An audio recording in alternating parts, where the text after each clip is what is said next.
Hey, this is Brian again, and I'd like to ask you to do a favor. We can't do this work without people like you, so if you can, please like, share, subscribe, tell your friends about Bring Back the Porch.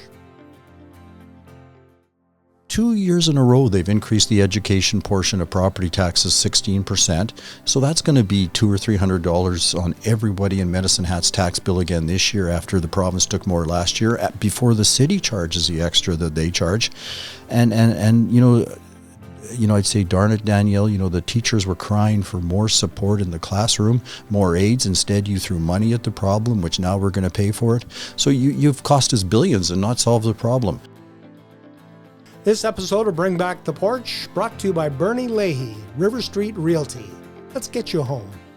It has been 90 days since we last visited with Drew Barnes. The world has made, 90 rotations. It keeps spinning. And some of the news lately might have your head spinning. So, Drew, we have no shortage of things to talk about. Welcome back to the porch. Oh, Brian, nice to be here. Thanks for talking to me again today. I don't know where we want to start, but I think the one that landed hard in Medicine Hat was the airport and the fact that WestJet is no longer going to serve our community as of late June. And I know when you were here in previous visits, you talked about people getting off the plane, business people to come here to Medicine Hat to scope us out. Now they can't even get here by plane. Yeah, sad and more of the decline and the, the problems that we're having in Medicine Hat. Even though this is the best place to live in all of Alberta, all of Canada, because of government policy, because of our socialistic culture, we've been having trouble. Let's back up 20 or 30 years ago. Kelowna, another beautiful place, one of the reasons that it grew so dramatically and strongly was it because it had an international airport.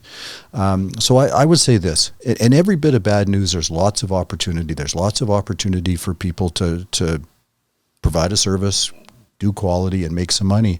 During the mayoral campaign, I think 120 days ago now, one of the things I suggested is we should invite United or Delta or some American airline to fly in and out of here to Great Falls. If a Canadian airline cannot give us service, Medicine Hatters deserve that service and our town needs it. So let's start to look for it. But let's also have our governments and our city get out of the way. So if RXH or somebody local wants to provide a service, they have the opportunity to do that. In terms of regulation and cost, let's be safe, but let's make sure that somebody has the opportunity to do that. Again, it's a service that we need, and too often government gets in the way of making it happen. Brian, one of the real sad things about the trajectory that Medicine Hat and big government's been on, Peter Lougheed, a very, very respected premier, so 1976 or 78, had this great plan to connect all regional cities in Alberta outside of Calgary and Edmonton with strong airports. So here we are, 40 or 50 years later, and look how the government has failed at that. So it's time to get out of the way and let entrepreneurs step up. Actually, I think I read recently how Southwest Airlines in the United States built themselves into the biggest airline by connecting little place. Instead of having people having to go to a big hub like a Calgary, people could get on a plane in their own community and just do those little short hops, but it just sort of went and grew exponentially. The opportunity is here. The opportunity is here. Somebody just has to see the opportunity. Again, Medicine Hat, there's been a lot of news out recently that sounds like bad news, but in some ways it's good news. There was talk that we have the cheapest rents. I think it was second cheapest in all of Canada. There's talk that we have the lowest wages in Alberta. Those are opportunities for somebody to come in and start a business, places to get some good employees, places to house good employees. And something like Southwest, somebody come in and see the opportunity, make Medicine Hat a little hub for it. I think of Porter Air out of, Edmonton and Calgary the last while seems to be growing a bit. Anyway, hopefully an entrepreneur will see the opportunity, and hopefully the three levels of government will get out of the way. When an entrepreneur is looking to locate or to set up some sort of a business, what's their checklist? What are they looking for? Oh, there's many things. I would suggest quality of life is probably number one. And Brian, that's where Medicine Hat is such a leader. I mean, I've lived here since 1974. My wife Frances and I, and you know what a great place to live for. First of all, convenience to get around. I call it the Medicine Hat curse, but if you and I agree to meet for coffee at 2:00, you never get rewarded for coming early because it's so easy to get around. Everybody just shows up on time. And but, you know, for trails, for golf, you know, our Tigers, our Mavericks, our Esplanade, I was at the Medicine Hat Musical Theater last night for a great production of POTUS, and there's so much going on here. And, I think that has to be sold, that has to come out, and somebody has to do that. But so quality of life would be number one. Taxes and availability of labor would be number two. Again, I'm concerned that how much the city has raised taxes in the last little while. I'm concerned about our provincial budget from yesterday. 2 years in a row, they've increased the education portion of property taxes 16%. So that's going to be $200 or $300 on everybody in Medicine Hat's tax bill again this year after the province took more last year, before the city charges the extra that they charge. And I'd say, darn it, Danielle, the teachers were crying for more support in the classroom, more aides. Instead, you threw money at the problem, which now we're going to pay for it. So you've cost us billions and not solved the problem. That's bad governance. In addition to that, Medicine Hat, we've got affordable, reliable electricity. That's good for a lot of businesses. We're on the intersection of two major highways in Alberta, which is growing. That's another plus. We just have, the confidence for an investor to come in here and put in some money is key. And to be honest, Brian, that's one of the reasons I'm so concerned about the city building and developing the solar farm themselves. That could cost hundreds of millions of our reserves and borrowing.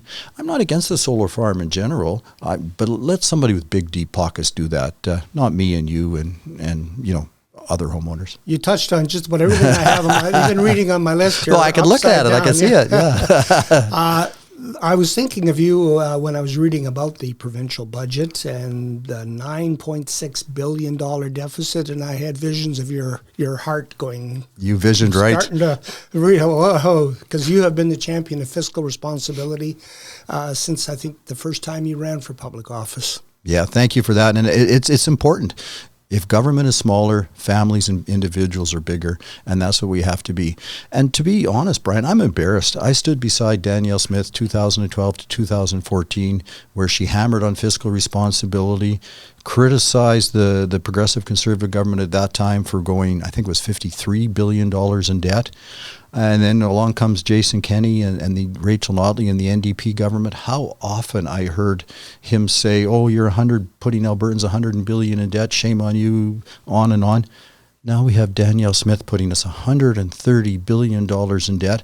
And what's better? I mean, in spite of hardworking, great people in healthcare and education, we hear more and more about people that can't get into our health system. We hear more and more about our education slipping in terms of comparisons in the world standings. We're going $130 billion in debt, even though Premier Smith said exactly the opposite many, many times. Our kids and our grandkids are going to have to pay that off. And I believe you, like me, if there's problems, let me handle them. Don't leave them for my kids and grandkids. Monty Stolberg once told me that $1 in my pocket would go farther than $1 in the pocket of government, and I've always remembered that. Monty was absolutely right about that. I'm wondering, too, though, the UCP had set up guardrails. They put legislation in to prevent exactly what happened in this new provincial budget from happening. What does that do to the credibility of a government in the eyes of the public? Oh, it's disastrous. It's terrible. Brian, our whole system works on trust. You and I sign a contract, you do some work, I'm going to pay you, we make an agreement. We have a system where our governments print and borrow a lot of money. There's nothing backing that money anymore. So it's based on trust. As long as we trust each other, the system can continue. But when governments do things like this, especially conservative governments, where they set laws and they set parameters and then so easily disregard them, I mean, the average hardworking person, the hardworking family says, well, I can't trust them. So we're seeing it. There's a flight of capital to America, especially where 9 American states you don't pay any income tax. I don't know if you saw it, I think it was Monday or Tuesday. The Florida Congress voted to eliminate property taxes 80-30. Now, I presume there's more steps to make that happen, but that's the direction they're headed. And so here we are with a government who throws money at a problem, and it wasn't even what the educators asked for. It doesn't solve the problem. And now for $200 or $300 next year, that's 2 or 3 less times to a restaurant or something you want to do. Takes the money out of the system. Absolutely. Yeah. I don't know if you wanted to get into this or not, but we also hear now that we're going to have, I think, 9 different referendum questions in October. Some commentators are saying that it's just smoke and mirrors. They're trying to distract the public from what the real issues are. I think it's good. The public's smart. They can't be distracted easily. And we need a democratic system where the public is more involved. So let's have referendum questions every year. And if Danielle felt the need to start with 11, okay, fine. Of course, the independence referendum question is there's a lot of people that want to talk about that. So no, I think all in all, let's get these referendums going. Let's get people back to being involved in our political system. Our recent municipal election, only 37% voted. Hey, I'll say shame on our city. At the advanced polls, it took people sometimes an hour to vote, and the word spread that the lineups were long, so that reduced the count. But I think Lethbridge only had 21% vote. In Australia, you get fined $200 if you don't vote, and they have almost 100% turnout. Now, I'm not in favor of fining people. I think people should do their duty, but my goodness, we have to get people engaged. So if that means 3 or 5 or even 11 referendum questions every fall, let's do it. But we also have to hold our politicians accountable. Personally, I'm a believer in term limits. I was MLA for 11 years. It was 3 terms. That was enough, and and that's what I would support. More than the recall and all the messiness of that. Yeah, the career politician is one that I remember Paul Harvey used to rail against.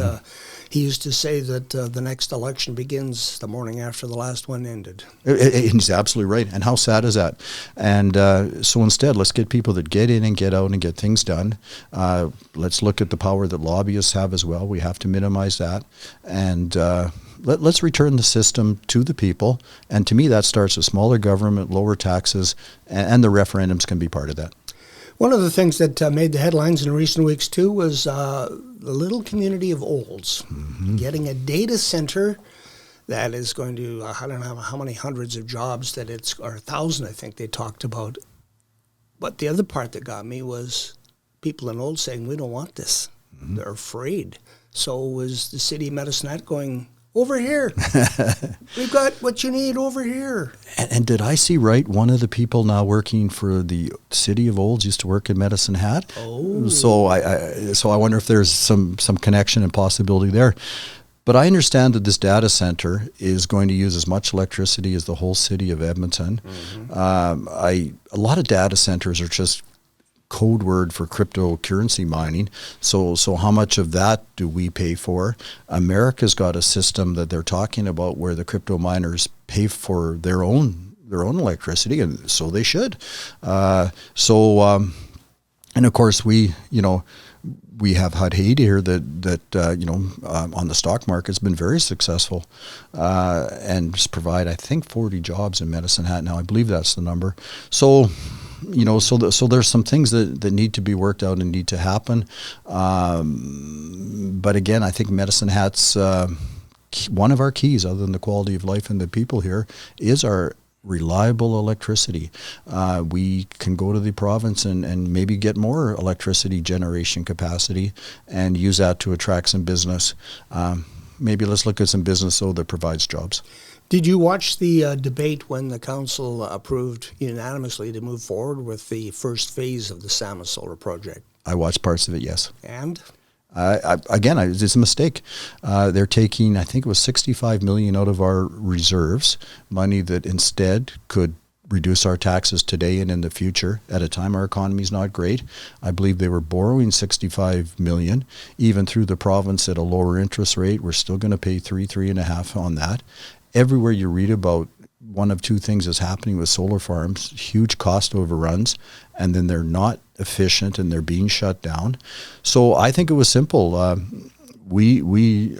we're at the point where they've bought the license to generate electricity and put some investment in it. I think the best thing to do is to sell it to a big player, whether that's Brookfield or Suncor or whoever else.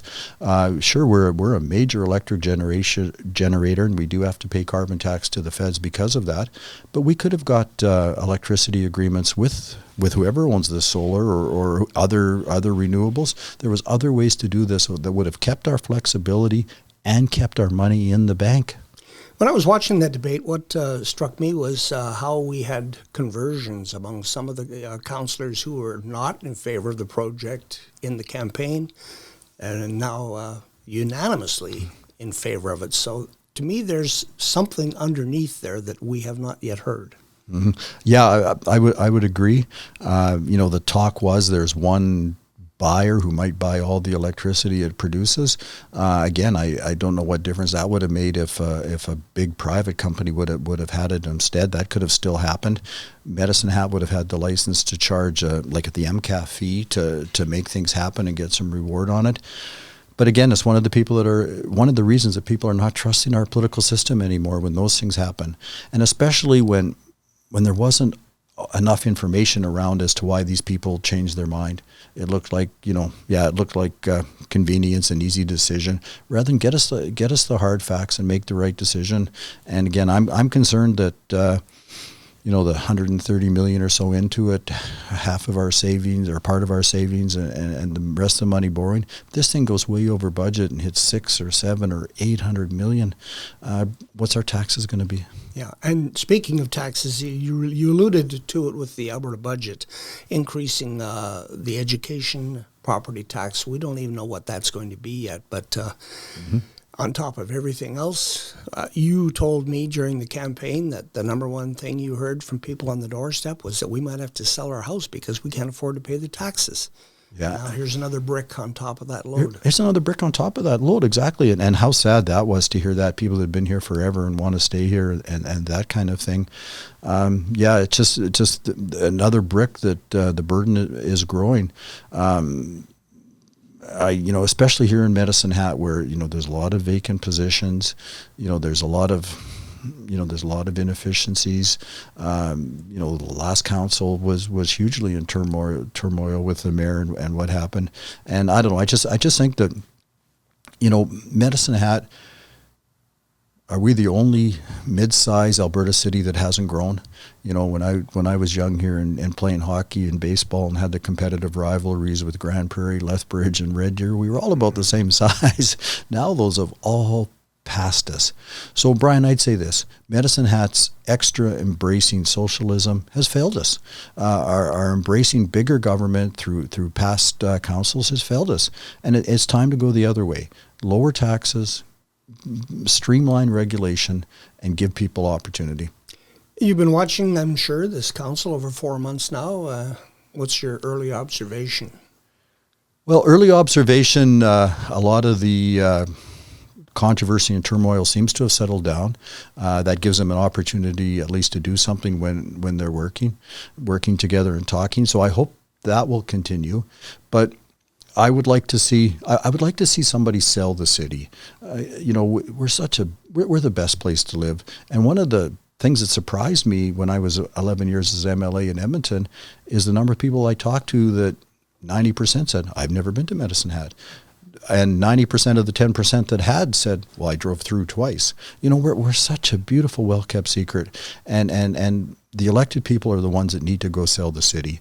And then through businesses and what they attract, make that happen. So I hope that starts to happen.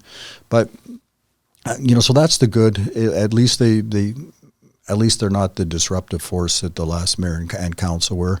Are they going to get out the right message? And when you see Florida talking about no property taxes, they don't have income tax either. When you read stuff about how many Canadians can't get into healthcare and are leaving for America, it's time to be different. And, you know, a lot of municipalities in all of Canada have adopted what I call a race to the bottom. If you build something new or you come here, we'll give you free taxes, but just forces the burden on everybody else who's already there.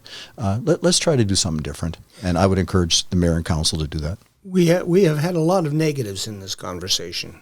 Can you give us some positives as we come to the close? Oh, absolutely. Again, this is the best place to live. You know, it takes a little bit to get involved in things like the theater, the Esplanade, the hockey and stuff. But once you do that, the people are friendly, accommodating, and very, very helpful. Gotta love our weather. I don't have to tell anybody about that. And these recent stats that have come out about us having the most affordable rents, or the second most affordable rents in all Canada, whatever it was, and these lowest incomes we have, that's opportunity for people to come here and set up a business and make things happen. In this world of internet and working from home, it matters less, you know, where you are, and there's opportunity for shipping. So I would say, you know, Medicine Hat's the best place. Alberta's clearly the best place in Canada, and Canada's a good place to live. But 37% turnout in the last election shows we can't sit on our hands. We have to get involved. We have to find 5 or 10 or 15 minutes a month to get involved in making things happen. And I would encourage everybody, you know, try not to be a spectator. Try to be a participant. Make things happen. And the solution is smaller government, lower taxes, and get out of the way of creative entrepreneurs. Drew Barnes, thank you again for words of wisdom. Brian, thanks for hosting me for a few minutes.